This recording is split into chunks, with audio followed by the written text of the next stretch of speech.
Thank you. I am privileged and honored to be here this evening. I want to thank the selection committee for choosing me to be inducted into the Athletic Hall of Fame. Congratulations to my fellow inductees. As the youngest of 7 children, I was born onto a team, Team Delaney. I loved sports from day one. With 6 siblings and over 40 first cousins nearby, I did not lack for teammates. Growing up in Dorchester, you name it, we played it. In grade school, my first organized sport was CYO softball, where I played with my cousins and ultimately my older sister, Patty. I begged her to let me play on her team because they were older and the competition was better. I spent grades 7 through 12 at Boston Latin Academy playing volleyball, basketball, bowling, badminton, and softball. Yes, badminton was a varsity sport. Oh my God. Shout out to some of my teammates who are here tonight. Thank you. Upon arrival at UMB in the fall of 1979, the first order of business was to find out about volleyball. I found my way to the athletic department where I met Charlie Titus, who was busy building the athletic programs. Charlie said, "We do have a team, but we may need more players." I ventured out with others to recruit anyone who showed the slightest interest in playing. We got so good at recruiting that when we played home games, we recruited, let's just say, some larger-sized fans to sit at the bottom of our volleyball poles to keep our nets from sagging.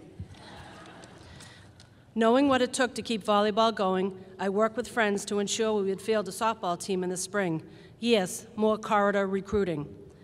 That first year, I was settled into my 2 sports, and of course, academics. Years 2 through 4 just got better at UMB. The athletic department grew, and athletics moved to the brand new Clark Center, where the volleyball poles screwed into the floor and the nets were actually straight. My teammates and I thought we had died and gone to heaven. Our fan base was happy too. As my first year at UMB ended, unbeknownst to me at the time, I met my husband of 30 years, Chuck George. There you go. All right. He was a player coach on a men's softball team and invited me to play. The caveat being I would be the only female pitcher and player in a men's league in Boston. I think most of my teammates embraced the idea. I know Billy Poehler did. But my opponents complained to the league that I did not belong. Chuck defended my right to play, and City Hall agreed. I pitched in a league that did not quite accept me because no one wanted to get struck out by a female. Around the same time, I also played in another men's league with my brothers.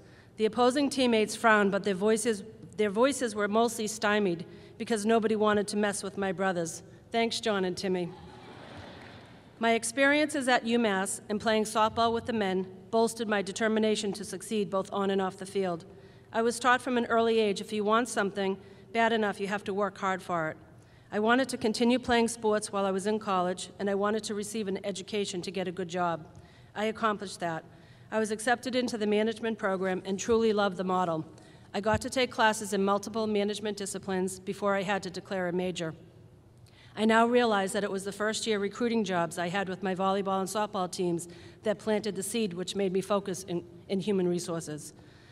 As I reflect upon my athletic career, I know what I learned is still applicable today in my current profession as an HR director and in the hardest job I have ever held, parenting. I have learned to persevere, to play well, get along with, and rely on others, to ask questions, to improvise, to set goals, to learn from mistakes, to work hard, to have patience, to have fun. In closing, I want to extend a sincere thank you to my first teammates, my mom and dad, long departed, siblings and cousins, my sports teammates throughout the years. As we all know, there is no I in team, my coaches, friends, and extended family for their support, UMass Boston for the education I received in both the academic and athletic arenas. A special thank you to you, Charlie, for growing our initial club teams into reputable collegiate teams. And lastly, thank you to my husband and daughters. I am so proud to be your wife and teammate, Chuck, and proud to be the co-captain and mother, teacher, mentor, coach, cheerleader, and player to Team George, currently comprised of our 4 daughters, Erin, Anna, Marin, and Amelia, granddaughter Jayla, significant others Koji, Jason, and Kos, and new grandbaby to be. Thank you again. Enjoy the rest of the evening.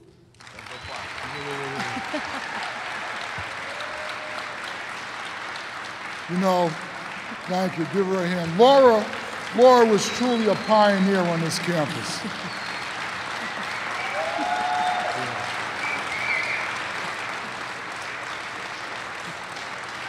I'm going to share with you a story that Laura did not share with you.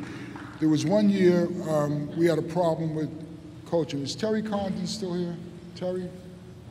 Terry back there. Terry is our highly successful current women's volleyball coach. And one year we had a problem with coaching and we had to find a volleyball coach. Remember that? Guess who the coach was? Terry. And we won. Yep. Actually, I was the coach in name only. I didn't know a lot about volleyball in those days. Laura did all the coaching. But we had a good time and we won. We did. Congratulations. Thank you, Charlie. Thank you. Thank you very much. Thank you.